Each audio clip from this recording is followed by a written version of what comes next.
ده ضرب الأرض برجله بقوة ونفخ بضيق وراح للعيلة. وبعد شوية رجعت جيهان وهي مكشرة، بصلها وتأملها، يا له من غبي، كيف يقسو ويعنف هذا الملاك. قعدت في مكانها وكان في الكرسي اللي قدامه. محمود قال لها ايه يا جيجي اتأخرتي ليه؟ قالت بصوت واطي مفيش. مالك في ايه؟ قالت بثقة قابلت حاتم. بصلها هاني بدهشة، هو ما كانش متوقع انها تقول لهم مقابلتها بحاتم، كأنه اتفاجئ بشجاعتها وهي بتحكي الموضوع كأنه حاجة تافهة ما تهمهاش، حاجة ما تخجلش انها عملتها. اتعدل محمود في قعدته وقال عملك حاجة؟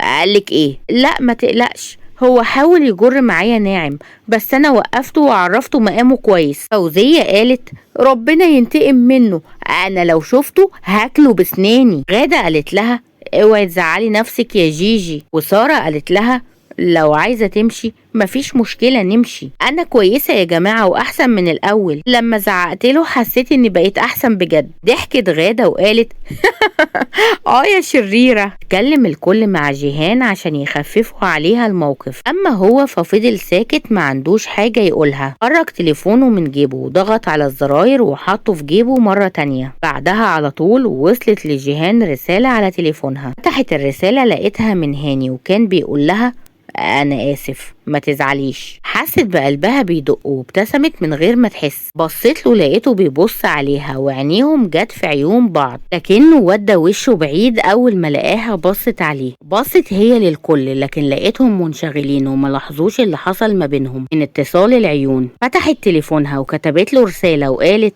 أنا مش زعلانة منك، أنت جيت في الوقت المناسب وانا اللي اسفة اني اتعصبت عليك. بعتت الرسالة وشالت تليفونها. خرج تليفونه وقراها وهو بيبتسم وشال تليفونه تاني. مالك بتضحك على ايه؟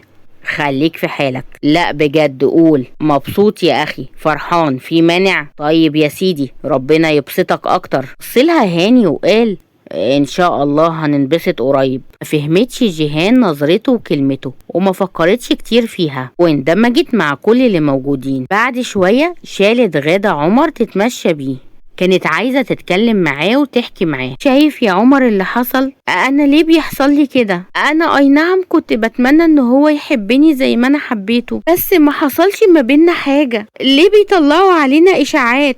انا مش عارفة اعمل ايه، استقيل من المستشفى ولا كفاية ان انا اعتذرت عن حالته وخلاص؟ لكن يا ترى البعد هو الحل؟ هيوحشني قوي، يا ريت المشاعر اللي جوايا ناحيته دي تنتهي، لكن اللي عملته هو الصح.